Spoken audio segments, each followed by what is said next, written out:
Well, you know, what I've come to believe about the black experience here in America is that you become conditioned to your environment, and you believe that what you're going through is the way it should be, and you believe that your life is normal.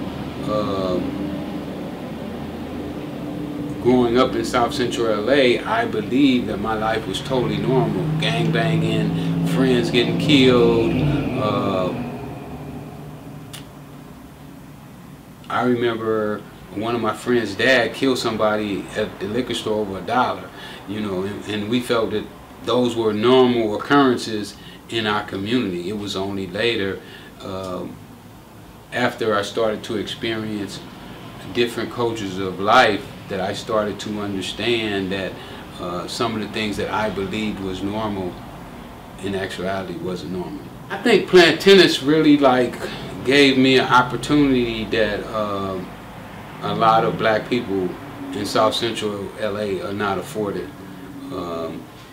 By me playing tennis, I was able to go, and I got pretty good at tennis, so I was able to go around people that I normally wouldn't have been able to socialize with.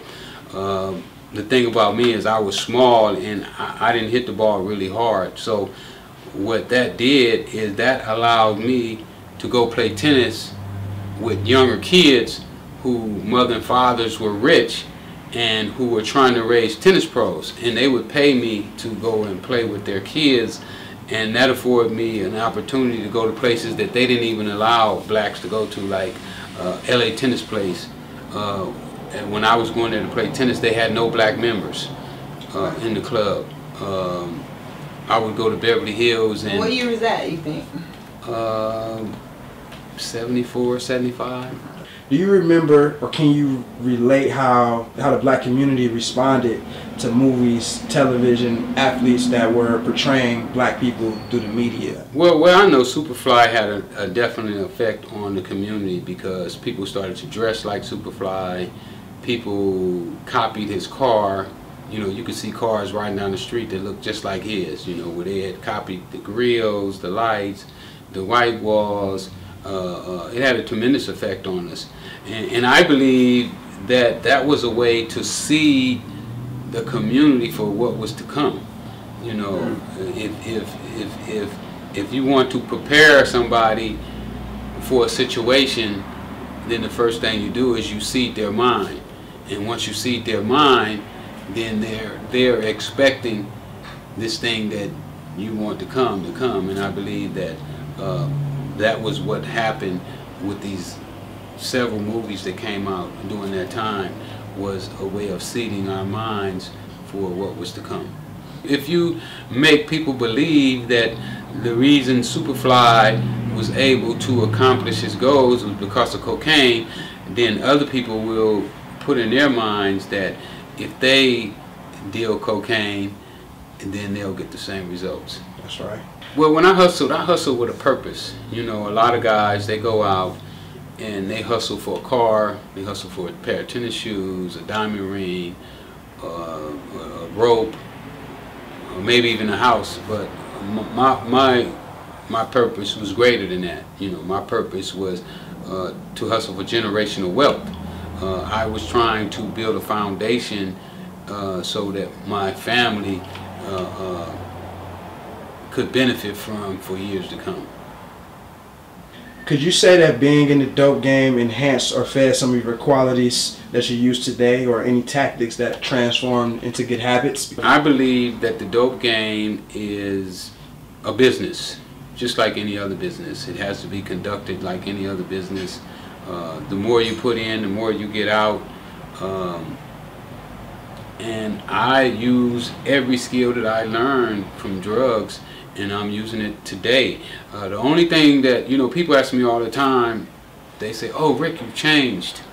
And I'm like, to myself, like, no, I ain't changed. I'm the same dude. I just took cocaine out of my game. So literally, my mistake was that I took a product that was illegal and used that to accomplish my goals. And all of that is not totally my fault either, because when you're black in the ghetto, products are hard to find. You know, we don't have, black Americans don't have a home country. You know, we don't have a country that we can call back and say, hey, how much is bananas? How much is coconuts? You know, how much is black soap? So we don't have that benefit of having a home country to depend on. So what we have to do is we have to figure it out on our own. You know, we have to take whatever products they have over here, and hopefully we can get in, and they'll give us a fair enough price so that we can compete with everybody else. Absolutely. I mean, when you said that you was working for generational wealth, like a lot of people don't even know about that. So what, you know, what made your mind think like that at such an early age? Because black men, we're not, really black people, we're not taught about generational wealth. Well, I don't really know why I started to think about generational wealth, and I've always been a person who not only thinks about myself but thinks about everybody around me. You have to have the mindset that you have to look out for your team. You know, if you win by yourself, it's not fun. You know, it's not any good if the whole team, you know. I like that song that Snoop Dogg says, ain't no fun if the homies can't handle it. That's right. And I switched it up because I say they got it twisted. You know, they saying they woman, but I'm saying ain't no fun if the homies can't have no money. Right. You know, I want the homies to have money just like I want money. Right. And that's important, because a lot of people get backstabbed by the homies because they feel like, well, if they feel like you got more than them, eventually they gonna come and get what you got. You see what I mean? So if it's on a fair, you know, playing field, then well, usually neither one of them don't have nothing. Right. There you go. Both of them broke, you know, and they fighting over the crumbs off the table. Right. But if we are able to take those crumbs and piece our crumbs together, pretty soon it'll look like a piece of cake. Okay. So it's very important that we take the crumbs that we get and we mesh them together and we cooperate as a team, you know. Or what do you feel is key of importance in today's youth to push black culture forward and prepare them for the future? Well, I think when I was in prison, and I thought about that question that you just asked me, and I looked out of my window. I was 28 stories high, and I had a little window about 6 inches, and I looked out that window, and I was like, what are you going to bring back to the streets? You know, what are you going to do for the people?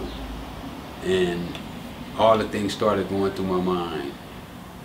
Preacher, teacher, contractor, and then it finally hit me is that I need to teach my people economics. I need to teach my people how to generate wealth. Because at the end of the day, you know, most of the crimes that we commit as black men and women in this country are economical crimes. Just yesterday we had a meeting about the social equity that's going on here in LA about the marijuana, and it's crazy for me to see all the different groups fighting for this small piece of pie, which could be a large piece of pie if they all cooperated. The city of LA is giving out 250 licenses to blacks and Hispanics. But if they keep fighting the way that they're doing, it's going to wind up being for nothing, because the people with the money is going to wind up owning everything again anyway. There you go. And that's a hard business to get involved in. I was trying to look into that. It's like all the licenses, and it's just a lot of work. But it's not easy. I mean, it's a lot of money. If you don't have it, it's like, okay, well, how am I gonna get this? Yeah, it's a lot of work, and it's got some money, but it's worth it, because you know this is going to be a multi-billion-dollar business. You know, once it gets going, and you know, we've been in it for all these years, and it don't make no sense that now that it's legal.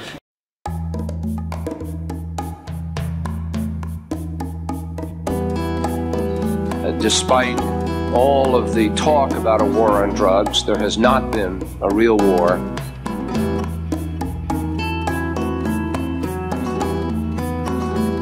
The drugs have not been the priority that public officials have said they were.